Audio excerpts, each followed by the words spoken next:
Bună ziua, dragi studenți! Suntem aici alături de Alexandra și Marian de la Tremend. Noi am avut la jumătatea lui martie un eveniment de carieră, Job Shop. Mă gândesc că toți știți despre el. Așa că i-am invitat pe ei aici ca să vă vorbească mai multe despre carieră, despre studenție. Știu că vă interesează mult studenția de acum 10 de ani în spate. Așa că vă salutăm! Bună, dragilor! Bună! Bună, bună!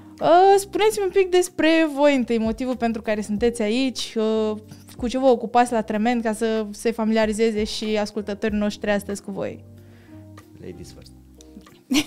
Mulțumesc! În Tremend sunt pe rolul de HR Business Partner în prezent. Până acum ceva timp a fost recrutare, dar povestim mai încolo despre asta. Și sunt aici pentru că am avut o colaborare și am zis că să vedem și ce înseamnă acest podcast. Ok, Marian? Acum Office Lead pentru Iași. În Tremend am început ca manager de proiect, apoi Delivery Manager și mai nou, acum dacă avem birou în Iași, cineva trebuie să... Care? Navetele cu bere? Lucruri interesante. Da, am văzut că acum urmează să fie deschiderea biroului din Iași. Cum ați tras voi concluzia că merită să veniți de la București la Iași? Ce v-a atras aici? Aici zic eu o poveste scurtă, că eu sunt ieșean. Acum 4 ani m-am mutat eu în București pentru Tremend, pentru că nu mi-am găsit în Iași jobul pe care îl visam eu. Altfel zis, 4 luni de zile nu mi-am găsit un job. Și am zis trebuie să extind o leacă căutările și am ajuns să am un interviu online cu 2 colegi de la Tremend și apoi m-am dus la al doilea interviu la București să văd și eu ce e Tremendul ăsta, cu ce se mănâncă și despre ce e vorba. Noroc de COVID, că m-am întors în Iași, decât să stau într-un apartament în București, am preferat acasă în Iași și...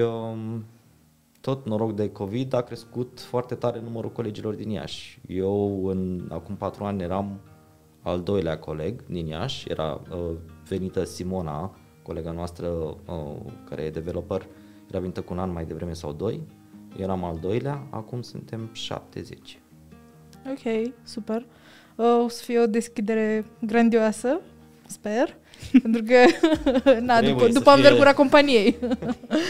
Ok, și spuneți-mi un pic, nu știu, cum a fost pentru voi de la studenți să ajungeți în pozițiile pe care sunteți, pentru că, nu știu, acum cel puțin în perioada asta după COVID și cu toate condițiile care sunt acum, lumea cu greu mai caută studenți pe multe arii și e destul de complicat pentru un student să angajeze, e destul de greu să motiveze să angajeze, adică e mult mai comod să stai în cămin, să, nu știu, să faci voluntariat, să mergi la ore, să mergi seara cu prietenii, decât să te angajezi, să lucrezi 8 ore, să, nu știu, să-ți iei un angajament pe chestia asta. Și vreau să știu cum ați fost voi motivați în parcursul vostru de carieră să ajungeți în punctul în care sunteți. De la, nu știu, cursurile la care vă plăcea să mergeți, dacă au avut un anumit impact în cariera pe care o aveți acum sau, mă rog, cursurile la care nu vă plăcea să mergeți, cred că e mai bine spus. Dar spuneți-mi un pic despre studenția voastră. Cum a fost să fiți studenți? Începem? Da? Pentru mine studenția a fost o perioadă extraordinar de frumoasă, sincer, cu mâna pe inimă zic, și faptul că am făcut facultatea în Iași, clar că a ajutat foarte mult unde sunt acum. Eu am dat la psihologie, la CUZA, de asta spuneam că e prima dată când am intrat într-un cămin din Tudor. Am stat în cămin în Copou. Și încă din primul an de facultate eu am fost oricum super sigură că eu o să mă scriu să fac voluntariat într-o asociație. Și m-am înscris încă din primul an în asociația de la psihologie și după aia încet, din voluntar, membru voluntar, am ajuns să gestionez activitatea departamentului de HR cu noi. Așa, și după aia și ceva vice president, tot așa, probleme interne și încet mi-am creionat, să zic așa, drumul în viitoarea carieră pe HR. Sincer, în studenție m-am axat mai mult pe învățat și voluntariat. Cam astea a fost. Oricum, voluntariatul îmi lua o parte foarte, foarte mare din timp, toate activitățile pe care le făceam. Și m-am angajat în anul 3 de master. Atunci a fost așa începutul. Tot am fost intern la Adecco la vremea respectivă, vreo 6 luni de zile și după aia încet am trecut printr-o firmă de consultanță, dar la fel, pe partea de recrutare am mers.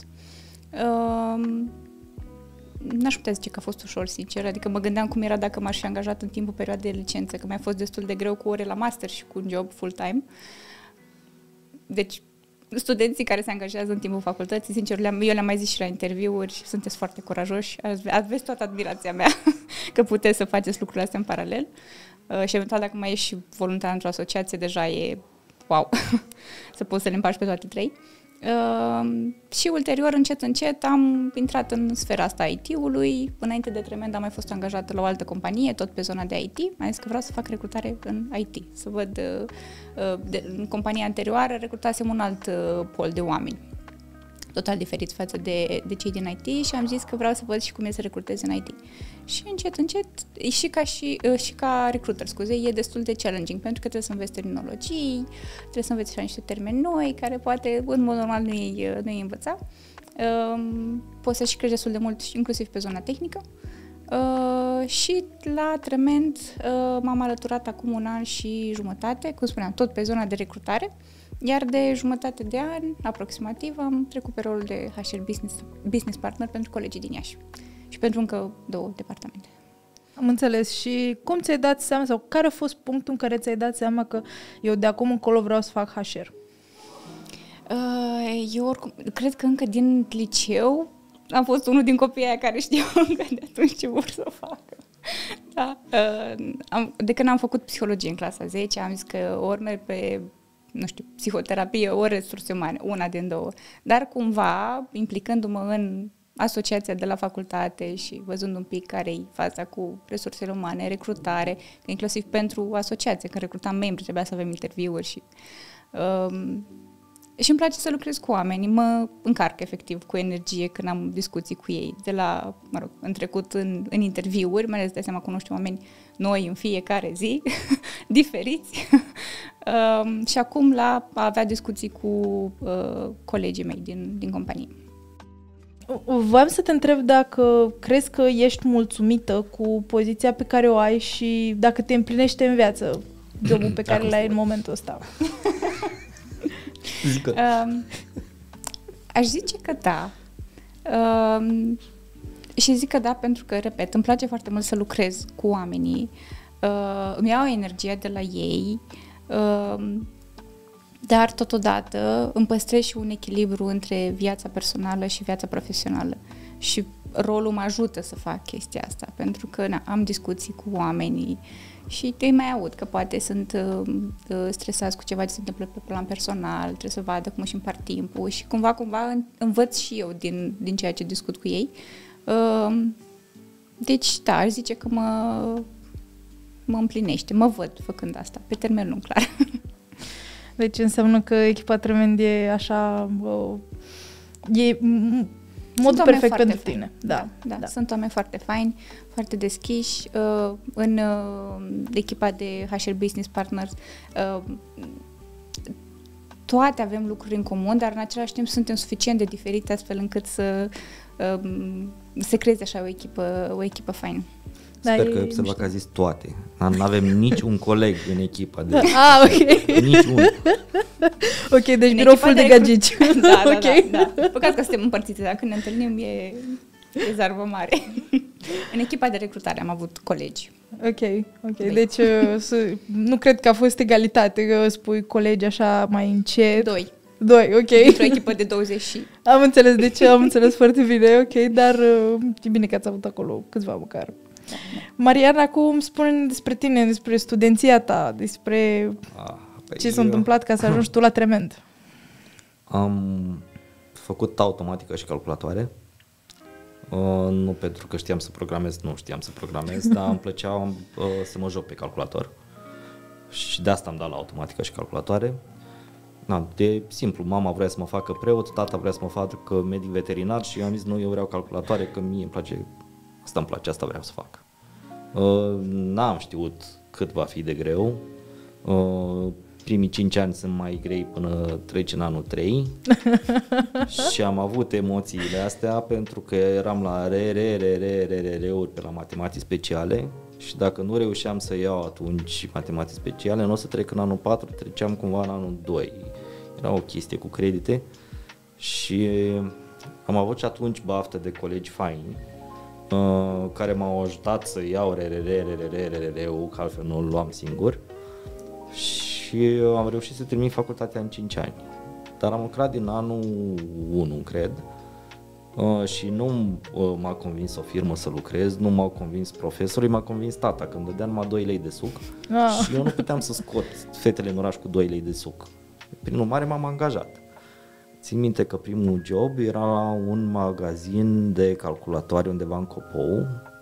Din banii pe care îi câștigam, aveam bani de un bilet de tramvai și de un covrig pe zi. Și cam ăla era salariul. Se ducea, era ceva cu 4 ore pe zi, să pot să mă duc la cursuri.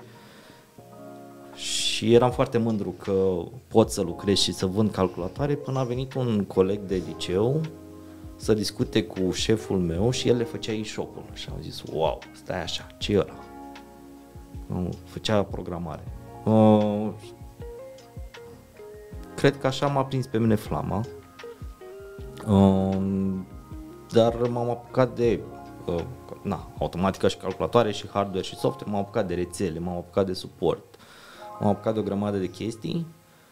Și după 7 ani de proiecte pe infrastructură, am mai simțit că am mai făcut o dată facultatea.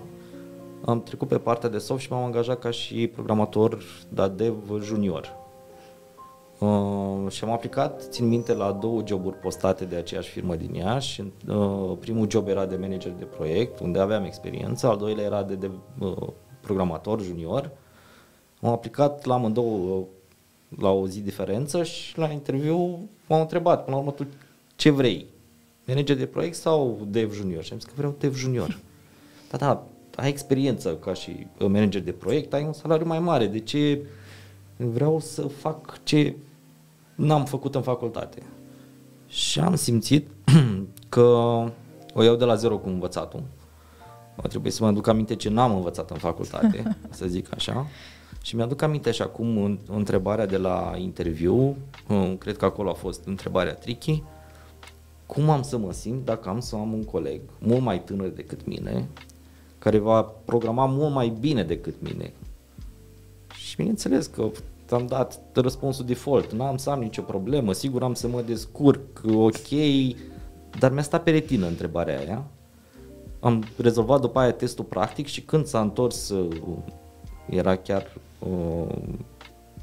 office lead-ul de atunci, am revenit la răspuns, la întrebarea lui și am zis, cred că am să fiu frustrat, cred că am să am o problemă acolo, o să trebuiască să o depășesc, nu o să-mi fie ușor. Aceea senzație o am și acum.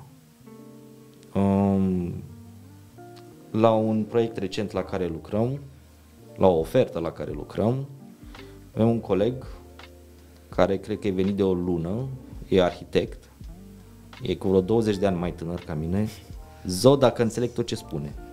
Că spunea Alexandra că trebuie să înțelegi termeni și să, ca și HR.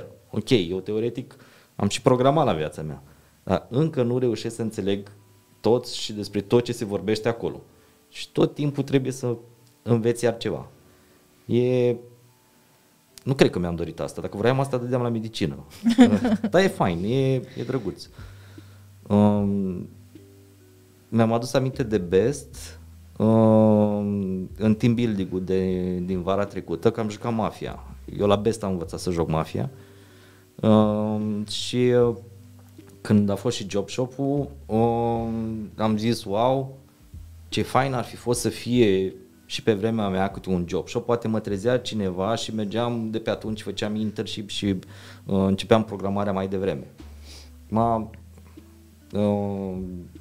Teoretic fac management de proiect, iar definiția mea e un programator care își dă seama că nu știe să programeze ca lumea, se face manager de proiect. Deci, pe undeva acolo. Aș vrea să mai fac o dată o facultate, dar nu cred că mai pot. măcar pentru partea de studenție și petrecerile care erau în T19. Dar și chiar dacă eram din Iași, colegii mei puteau să jure că stau în cămin. Și țin minte că mă duceam acasă odată la 3 zile și mama nu mă certa. Ea știa foarte clar, ok, perioada de studenție, e plecat deja de acasă. E sfântă. Da, și tot am vorbit despre parcursul profesional. Ce faceți voi într-o zi basic la birou? Cam cu ce vă ocupați? Păi, eu încep ziua cu o cafea. Cafeaua e prima e cafeaua. Cafeaua e sfântă, nu. Prima e cafeaua, trebuie să fie bună. Acasă ore la birou, că acum e hibrid, e cum vrem noi să fie. Primele ședințe sunt ședințele daily-urile care cel puțin eu le am cu 3 sau 4 echipe, depinde pe câte proiecte sunt implicat. Și mă uit după aia în calendar să văd ce am mai crăpat. Că de obicei sunt urgențele care vin primele. După jumătatea zilei am și câte un interviu în care intru și stresez pe cineva. Spre final de zi mai am o zonă de rapoarte la care trebuie să lucrez sau dacă e nevoie să găsesc soluții cu colegii mei unde, să zicem, dacă ne blocăm undeva pe un proiect. E un mix la mine, așa e, de chestii administrative dimineața, tehnice la prânz, interviuri, la transferturi și la final ceva de delivery. Da, așa a ajuns rolul. Am înțeles. Și echipele voastre cam de câți membri sunt compuse? Depinde de proiect. Acum avem echipe de 15-20 de oameni pe proiecte, de exemplu, pentru Comisia Europeană, dar avem echipe și de 200 și ceva de oameni pe cele mai mari proiecte pe care le avem noi împreună cu Publicis, pentru că Tremend e acum part of Publicis Sapient și acum 4 ani când am ajuns la Tremend eram 300, acum suntem peste 1000, dar anul trecut s-au gândit cei de la Publicis să ne cumpere pentru că suntem buni pe Europa și suntem în delivery center-ul de pe Europa. Publicis Sapient e în Forbes Top 100 pentru cele mai bune firme de consultanță din lume, iar Publicis, grupul mare, numărul 3 ca și companii de comunicare în toată lumea. Deci suntem undeva super sus, dar ne dau și foarte multă treabă. Da, deci, după cum ai zis, ziua ta e full. Adică mă gândesc că poate mai ai timp să bei o cafea între, să zicem. 2, 3, 4. Ok, deci e decent să spun. Multă muncă, dar se merită, zic. Adică care e nivelul de satisfacție pe care l-ai momentan în comparație cu jobul pe care l-ai avut în Copou, spre exemplu? Păi, în Copou eram undeva la parter și eram lângă chioșcul de covrigi. Acum 2 luni de zile eram la etajul 30 în The One, e numit clădirea de birouri din Bruxelles, invitat de un oficial al Comisiei Europene să bem o cafea și să ne gândim împreună ce vrem să facem în viitor. Clar, satisfacțiile sunt altele, pentru că ajungi la nivelul, nu cred că l-am visat, adică, sincer, nu cred că am visat că am să ajung la Comisia Europeană în poziție de consultant, să vin eu cu o idee cum sau ce o să facem în continuare. E un vis.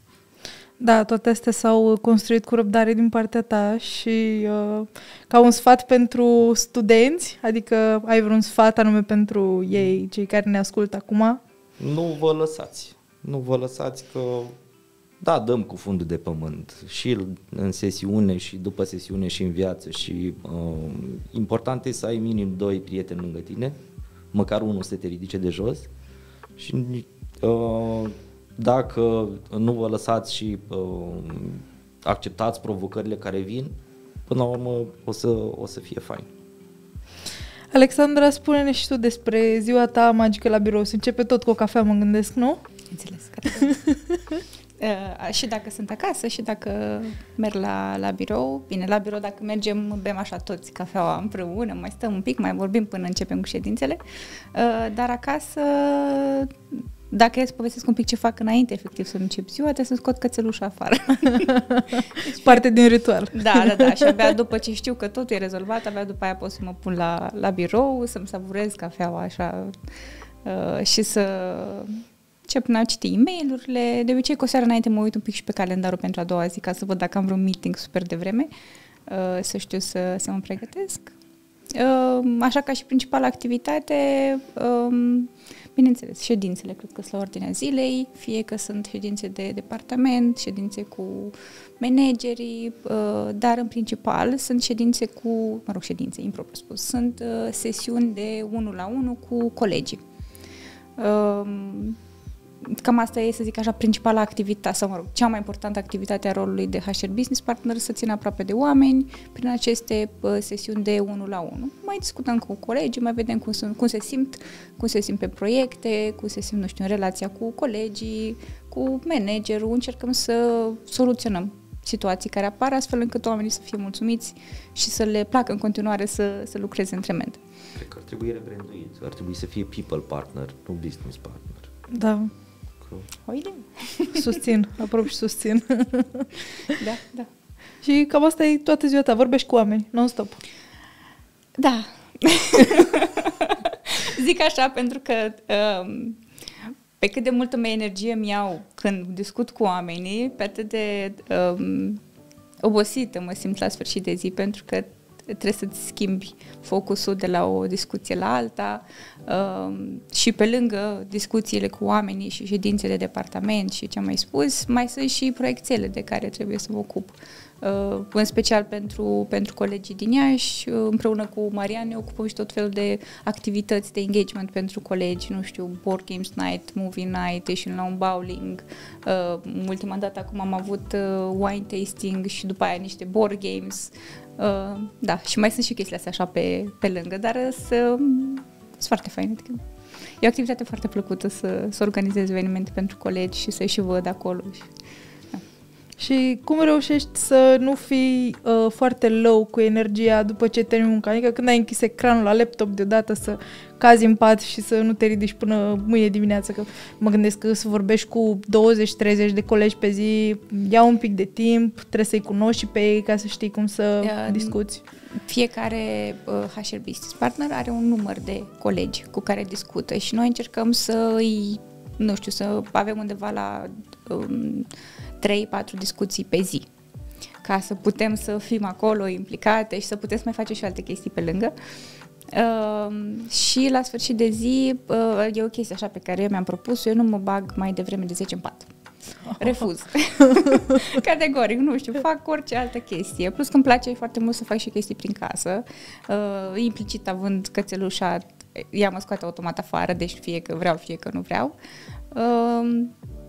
Mai gătesc și asta mă relaxează, adică încerc să-mi găsesc activități prin casă ca să nu merg să mă culc așa de vreme, chiar dacă mă simt obosită.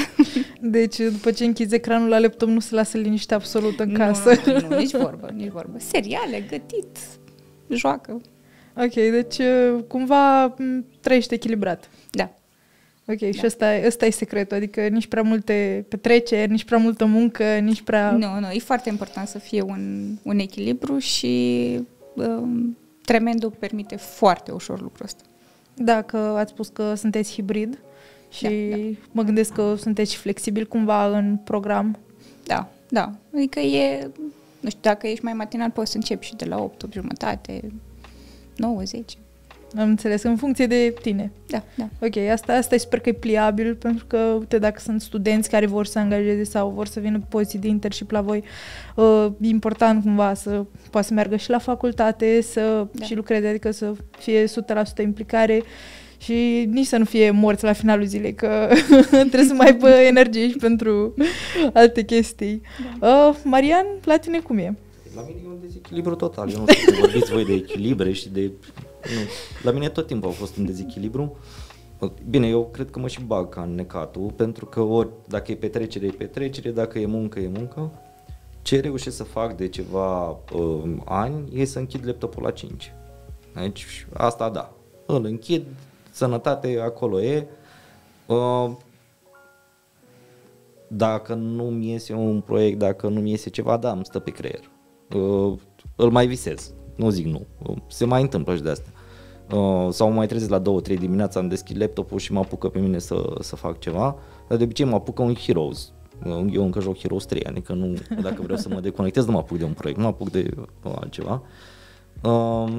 Și am și un puștan de 5 ani, e proiectul meu, reușita mea și cel mai fain proiect pe care l-am reușit până acum și nu mă lasă. Știe unde e butonul de power de la laptop, deci dacă stau prea mult vine el și închide. Am învățat, dacă vede că sunt într-un meeting, nu contează cu cine sunt, vine la camere, spune bye și după aia apasă butonul de power. Deci îl rezolvă. Măcar cu avertizare. Da, măcar cu avertizare. Vine, zâmbește.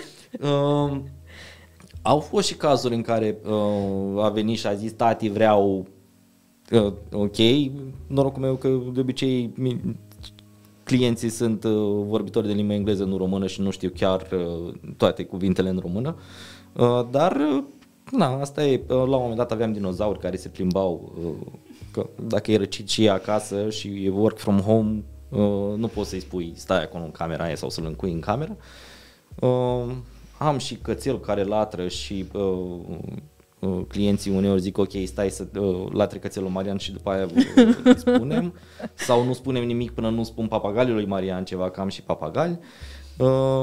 Acum important e să ai chef. Sunt dimineți în care nu te trezești cu chef, dar dau drumul la cameră și pe automat mă văd colegii și fac mișto de cât chef se vede pe fața mea și după aia îmi vine și mie cheful de a lucra, da, sau de... cred că asta e partea cea mai faină, că și mergi la birou la noi nu e cu... n-avem zile în care trebuie să mergi la birou sau 2, da, 3, nu, sau ceva de genul ăsta.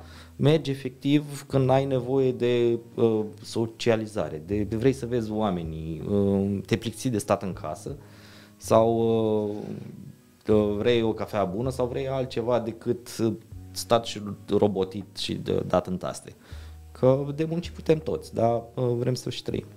Vreau să aflu o chestie așa mai de insight, să spun. E adevărat, sunt adevărate cumva mimurile alea de pe Facebook în care ești îmbrăcat în partea de sus la cămașă și cravată și de jos încolo în pijamale? Chiar vreau să știu asta. Da, am pățit-o. Da? Și nu neapărat am vrut intenționat, doar că mi-am dat seama că mai am 2 minute până la meeting și am apucat să-mi pun numai cămașa. N-am apucat să mai... am avut grijă să nu mă ridic de la birou, pentru că uneori nici camera nu e fixată, doar dacă te depărtezi, intri în cadru și de la brâu în jos, dar se întâmplă. Da.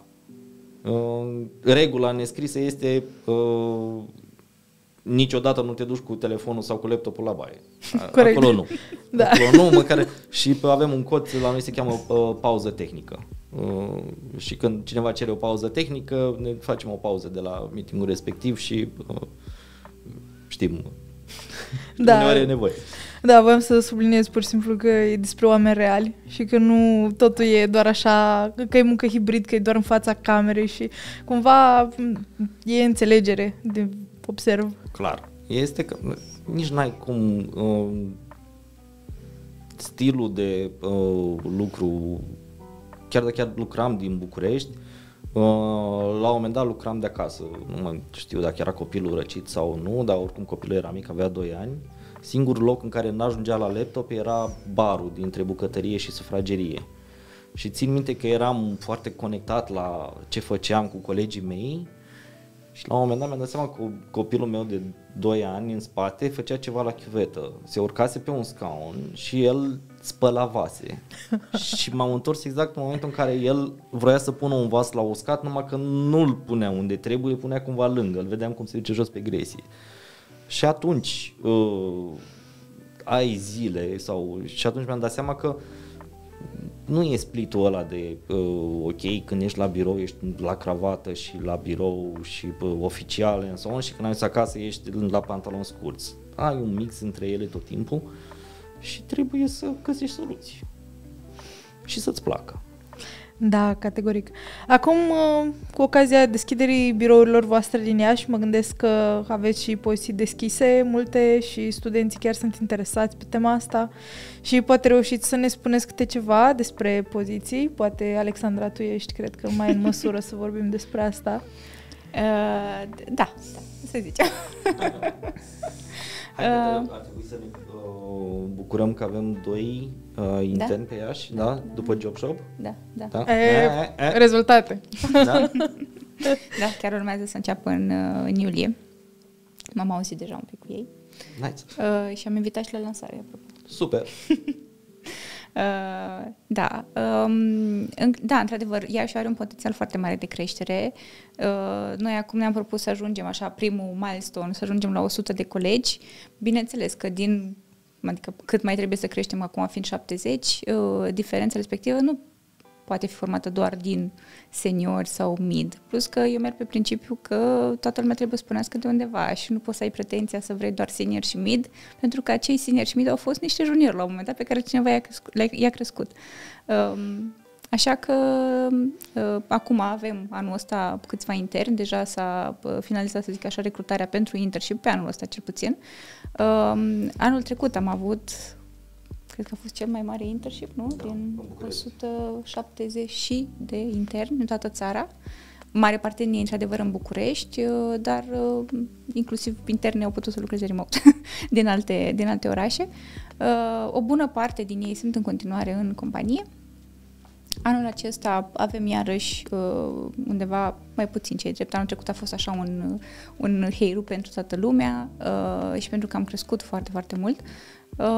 Anul ăsta avem undeva în jur de 20 de interni, dar sperăm că anul viitor să ajungem măcar la 100, măcar să ajungem așa la jumătatea, nici ca anul trecut, dar nici ca anul ăsta, și să continuăm să creștem. Noi avem constant postate anunțuri pe pagina noastră de cariere, pe tremend.com, la secțiunea cariere, plus că mai postăm și pe LinkedIn, ce avem deschis, rolurile pe care le avem deschise.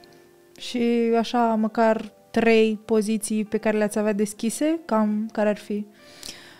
Avem pe toate departamentele, adică de la business analyst, project manageri, quality engineers, pe .NET, pe PHP. Noi avem proiecte cam pe toate, da. Drupal.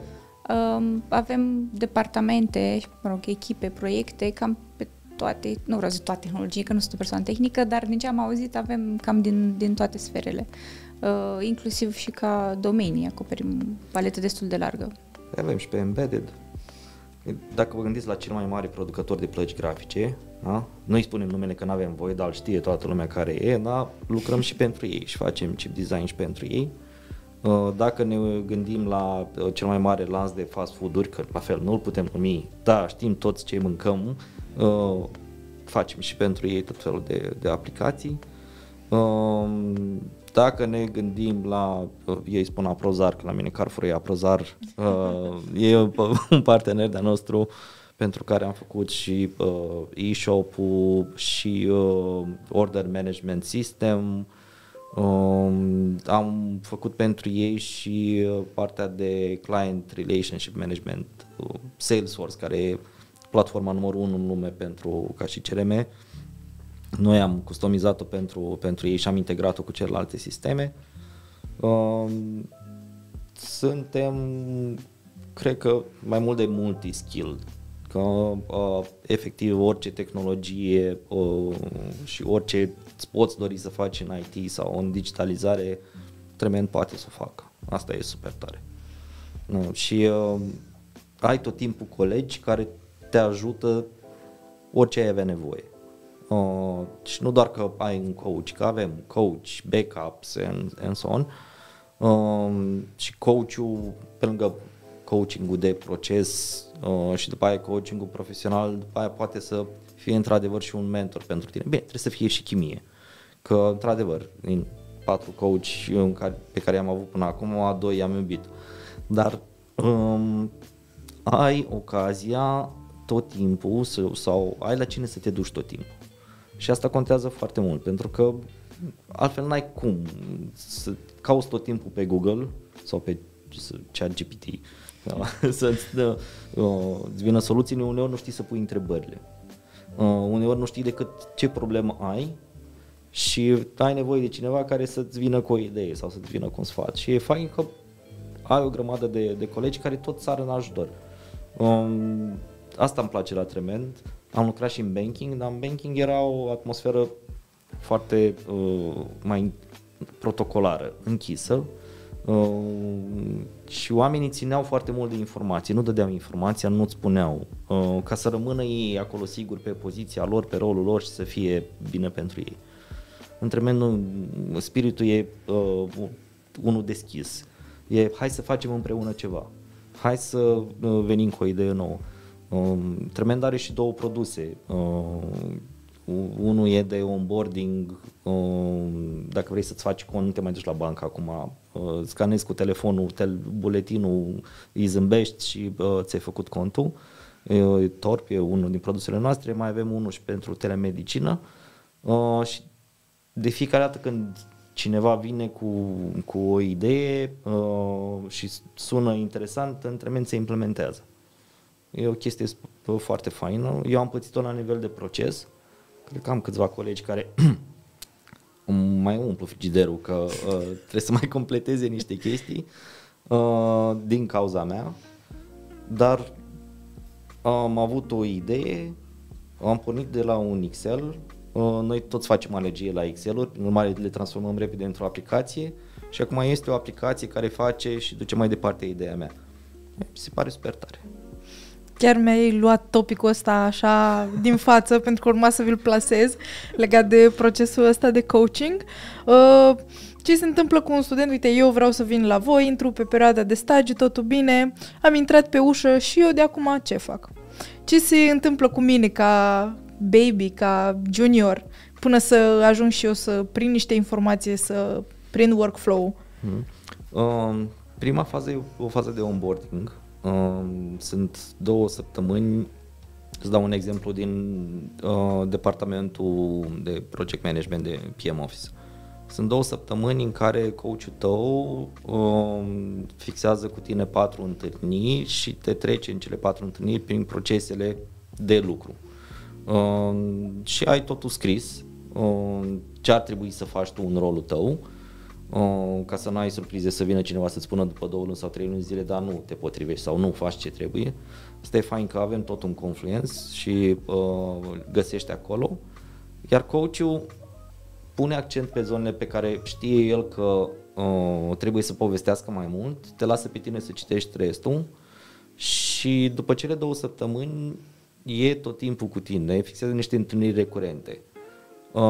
Și din poziția de coach începeam întotdeauna sesiunea de coaching cu ce problemă ai, zi-mi unde te ajut. Și lăsam teoria după și procesele după, pentru că întâi trebuie să deblochezi sau să rezolvi problema ca să poți să mergi mai departe. Pe partea asta de după aia de dezvoltare profesională e care cursuri să le faci, care să nu le faci, Udemy sau altceva, care certificări merită, care nu, care sunt ușor de întreținut, care sunt greu de întreținut, care se pliază pe ce vrei să faci sau invers, după ce faci, înveți pentru o certificare 2 luni, 3 luni, 6 luni, îți dai seama că nu merge, coachul ar trebui să știe să-ți spună dacă nu se potrivește asta, uite, asta poate e mai bună pentru tine, poate mai bine mergi pe zona asta la altă. Sau să știe să-ți spună să te oprești din învățat. Sau să te oprești în weekend să înveți sau să lucrezi. Eu am avut noroc să am un coach așa. Țin minte că m-a certat, că m-am dus într-o sâmbătă să lucrez și am încercat vreo 3-4 ore eu să rezolv o problemă atunci și luni, prima chestie pe care mi-a zis-o și mi-a plăcut că mi-a zis numai mie, nu cu toată lumea. Mi-a zis niciodată să nu mai faci în viața ta chestia asta. Și m-am blocat, nu știam despre ce vorbești. Mi-a zis, sâmbăta e pentru timp liber, sâmbăta e timpul tău. Nu vii la firmă, nu lucrezi. Te-ai chinuit 4 ore sau 5 ore să faci chestia aia, nici nu ți-a ieșit. Și uite, îți arăt eu cum se face. Îți ia 5 minute. Nu mai bine decât să pierzi 4 ore, 5 ore și după aia să fii și nervos că nu ți-a ieșit, să strici weekendul. Nu mai bine așteptai până luni și îți spuneam eu cum și îți arătam eu cum se face. Rolul ăsta, din punctul meu de vedere, ar trebui să fie un rol obligatoriu la orice firmă. Ar trebui să fie cineva acolo care să poată să te ghideze. Dacă nu, pierzi timp, nu mai zic bani sau alte chestii, dar pierzi timp și timpul e prețios. Prefer să mă duc pe munte, să mă duc la mare, decât să stau la un calculator și să lucrez și să nu-mi iasă la final. Da, și tot spuneai acum că dacă se merită sau nu. E ușor să te convertești profesional la voi, adică dacă nu îmi place să fac o chestie, pot să merg pe altă chestie, să zicem care are elemente de bază. Se poate? Se poate, clar. Da. Chiar avem colegi care, inclusiv colegi din departamentul de recrutare care au făcut reconversie, să zic așa. Noi în cadrul companiei oferim cursuri și de BA și Business Analyst și de Quality Engineer pentru colegii interni, pentru colegii care vor să facă reconversie și acum sunt pe rolul de QA. Știu o colegă care vrea să treacă de pe QA pe Scrum Master, un coleg QA care poate vrea să treacă pe Java, adică se pot face reconversia asta și programul de coaching, inclusiv pe partea asta, ajută. Adică dacă tu îți dai seama că de fapt vrei să faci altceva și noi putem să-ți oferim acel ceva, facem astfel încât să setăm niște obiective care să te ducă în direcția respectivă. Uite, eu pot să zic așa, pot să zic o salut pe Diana, care e la noi QA și e medic stomatolog și a renunțat la stomatologie și acum face QA la noi. Pot să-l salut pe Doru, care acum e la noi și face front-end, dar în timpul liber cântă și a fost mulți ani plecat și în Anglia și ăla era jobul lui, cânta la petreceri și acum s-a întors la noi și face front-end. Și Diana de la noi, care a fost psiholog și acum e QA. Da. Chiar unul din deci, cei mai apreciați. Da. E chestia aia, trebuie să ai curaj și să accepti o provocare. Nu e ușor, concurența e mare. Am și acum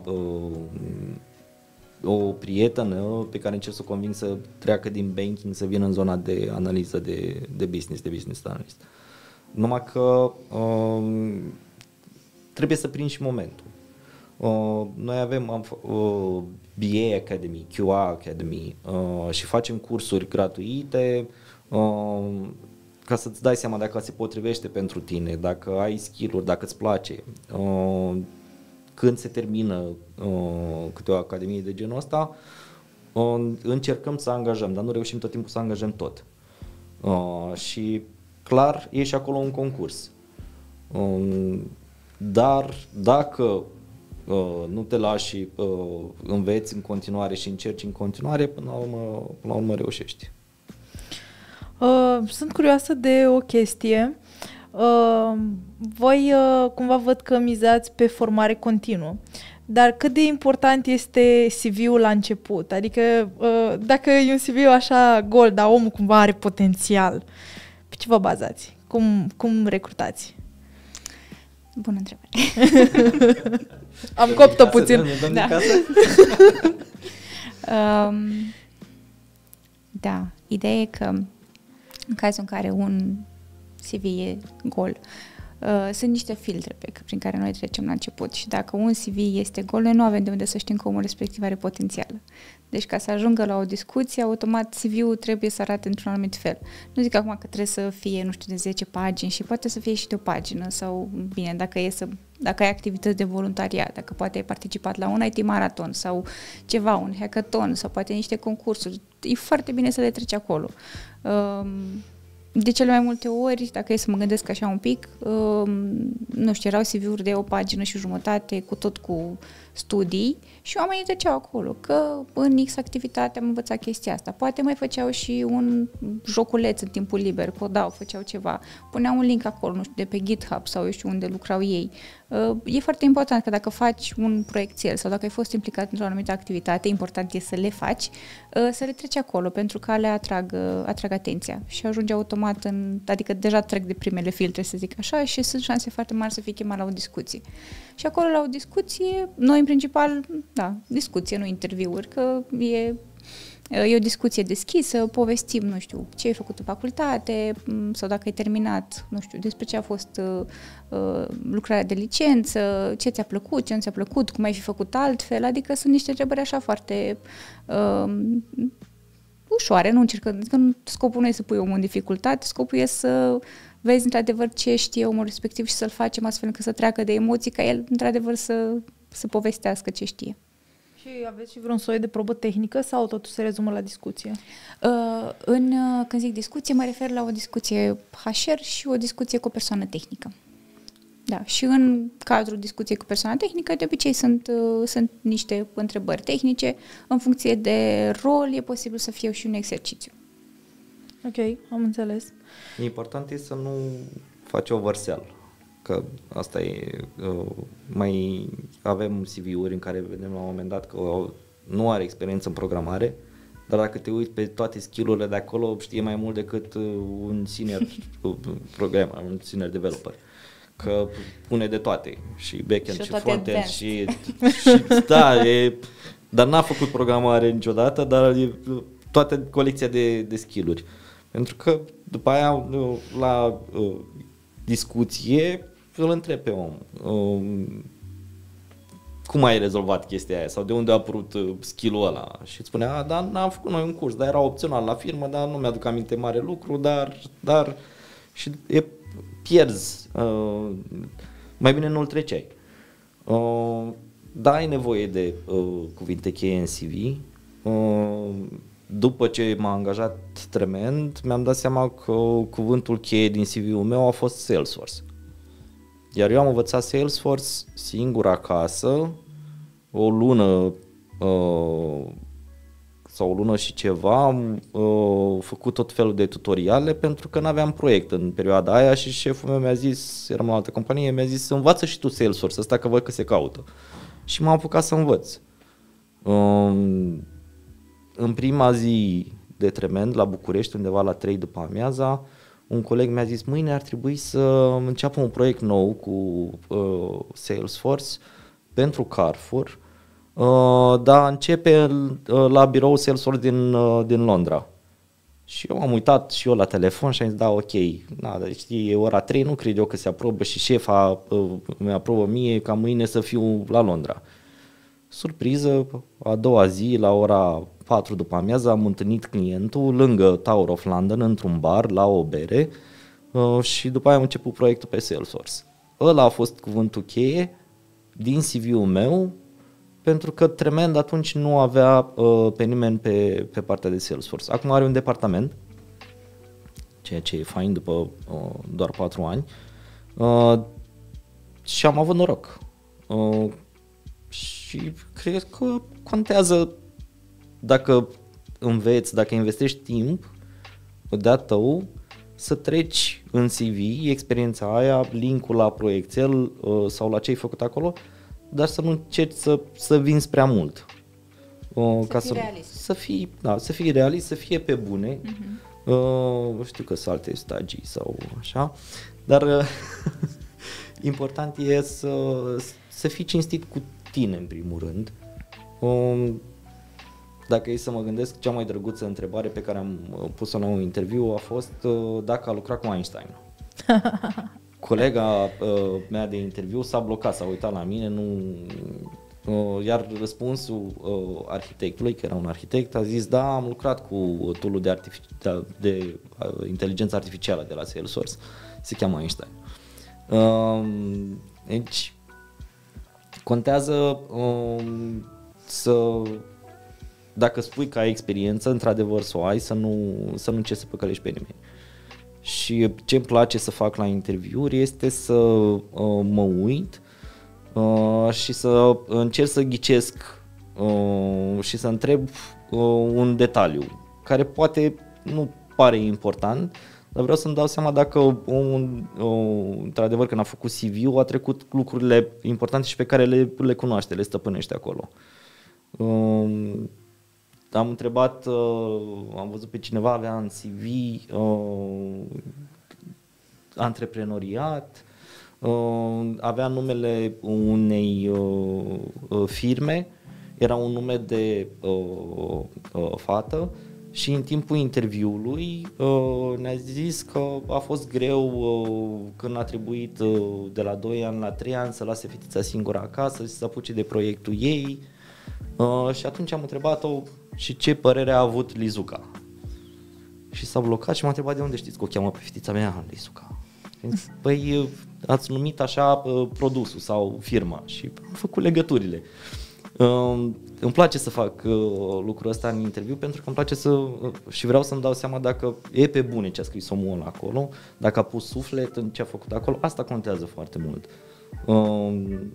Și încercăm să ne aducem aproape oameni care seamănă cu noi, care vin cu chef și fac de plăcere ceea ce fac. Și cred că asta contează. Și cum reușiți să blenduiți atâtea tipologii de oameni în echipe? Adică e greu să asociezi persoanele cu proiecte și persoanele între ele? Da, nu poți tot timpul. Da. Când se poate, Emin?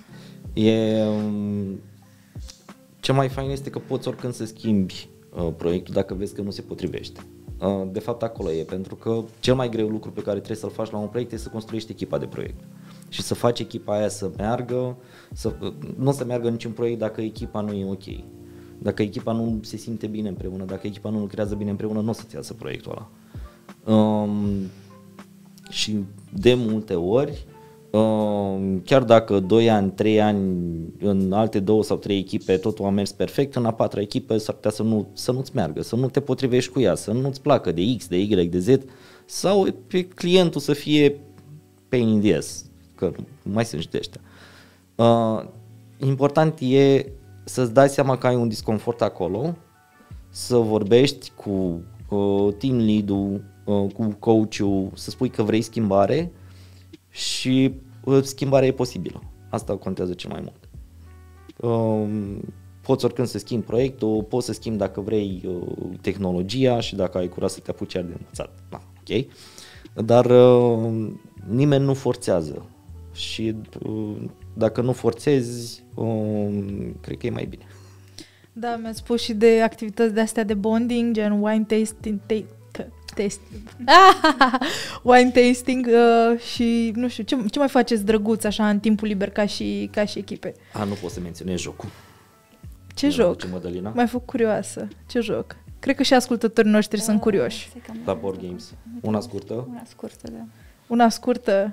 Ne dați și nouă un insight, așa poate îi motivați pe ascultătorii noștri să vină la programele voastre să descopere jocul gen pe bune. Sper că știi tu, eu nu l-am jucat. Da, l-am jucat. E un joc, din câte am înțeles, e un joc adus de o colegă de noastră, de asta nu e al meu personal, nu știu exact foarte multe detalii, dar l-am jucat de vreo 2 ori.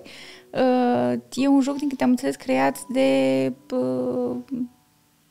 niște tipi care fac stand-up comedy, am uitat cum le zice. Nu joacă de Teo, Vio și Costel, dar alții ca ei. Ok, ceva fun în orice caz. Da, e foarte fun. Sunt niște cărți și, mă rog, se împart așa câte 5 cărți parcă la fiecare și există un povestitor. Și povestitorul ăla trage o carte care e de altă culoare și citește el de acolo. Și, practic, fiecare om trebuie să dea o carte cu fața în jos, care crede că s-ar potrivi cel mai bine cu ce a zis povestitorul. Și povestitorul la sfârșit trebuie să citească, de fapt, fiecare carte în parte și care îi se pare cea mai amuzantă.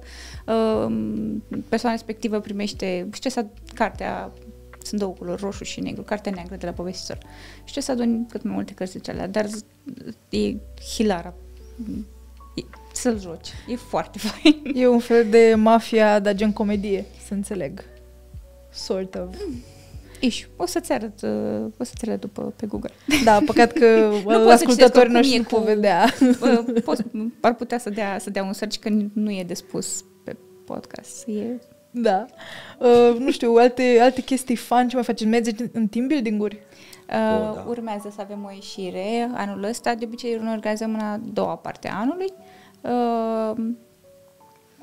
Dar așa ca și alte activități, încă nu dau prea multe detalii, că urmează să organizăm și nu vreau să fac spoiler pentru colegi.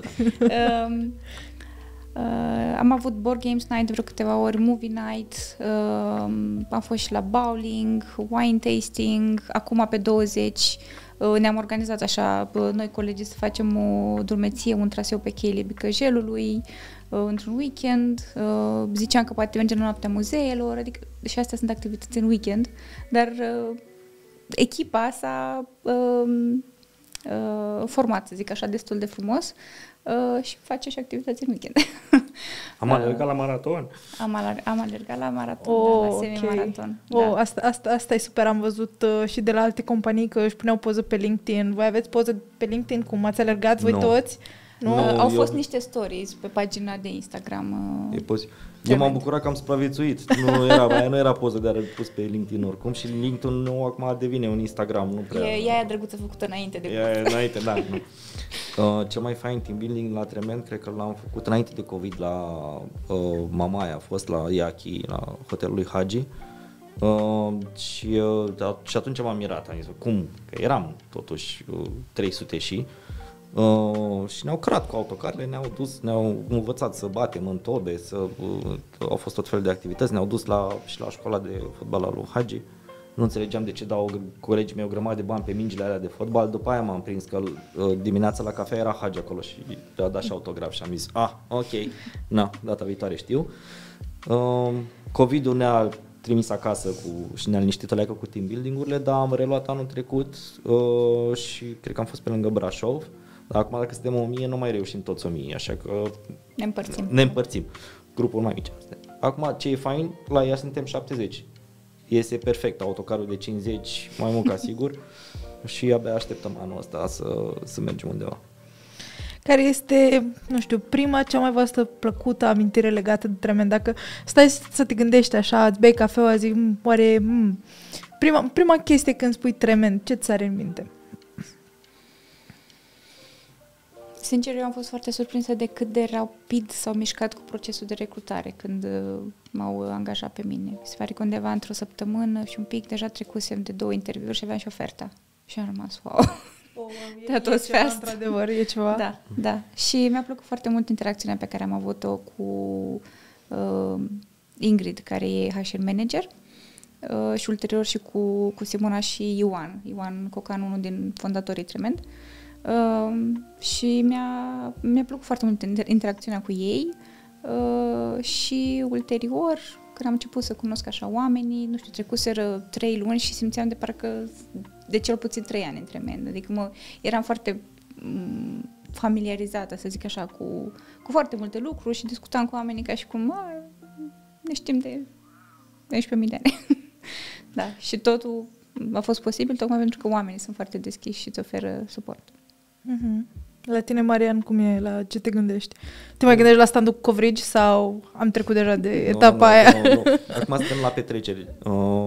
Râd colegii mei pentru că de fiecare dată când e o ieșire la vin sau o petrecere undeva la București sau în altă parte, eu sunt prezent. Nu se știe cum, dar mi-organizez un workshop fix în alea 2 zile în localitatea respectivă și sunt prezent la petrecere seara. Întâmplător, așa? Întâmplător, da, întâmplător. Avem workshop fix acolo, trebuie cu câte un proiect, trebuie să facem câte o întâlnire acolo. Libertate. Asta pot să zic. Poți să-ți organizezi cum vrei modul de lucru. Ai toate pârghiile, ai tot ce ceri și de obicei se aprobă. Și cererea de concediu e o cerere, e un request, dar la care nu vine niciodată răspuns. Pentru că default toate se aprobă. În 4 ani n-a venit nici măcar una cu nu, indiferent că era de o zi sau de 10 zile. Dar cred că petrecere, eu cred că acolo sunt. Da, mi-ai povestit și înainte să urcăm aici în sala de podcast despre petreceri. Eu n-am să dau spoiler, asta rămâne discuția dintre noi dinainte. Acum, la final, nu știu, niște gânduri pentru studenții care ne-au ascultat și care au fost alături de noi acum. Le-aș dori să aibă puțin noroc să intre în IT. Și nu contează dacă ai trac sau dacă te bâlbâi sau merge orice. Important e să vrei să fii acolo. Și cred că o să avem noroc IT-ul să mai meargă minim încă 10-20 de ani până ne înlocuiește de tot ChatGPT-ul. Și Notion AI și mai multe. Da, mă gândesc că voi vă făceați proiectele la facultate așa pe hârtie, cu pixul în mână și cu... Noi acum suntem cu șmecheri așa, cu ChatGPT, cu rapid, cu taste. Era Wikipedia pe... Aveam 3 colegi în grupă. În total erau 4 fete în tot semianul, da?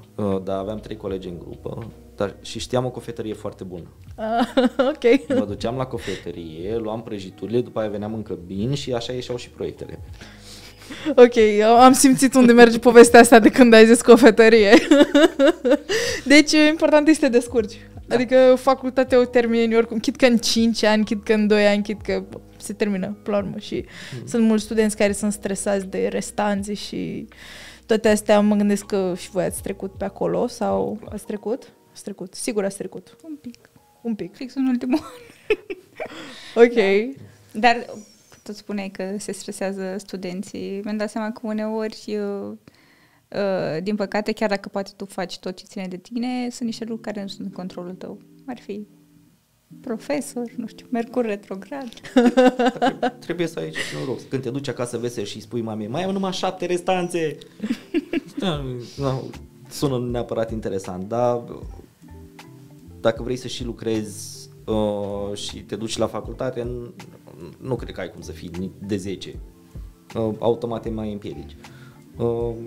Important e să câștigi câte ceva, ori din una, ori din alta. Și dacă ai nevoie, schimbi și facultatea. Asta e.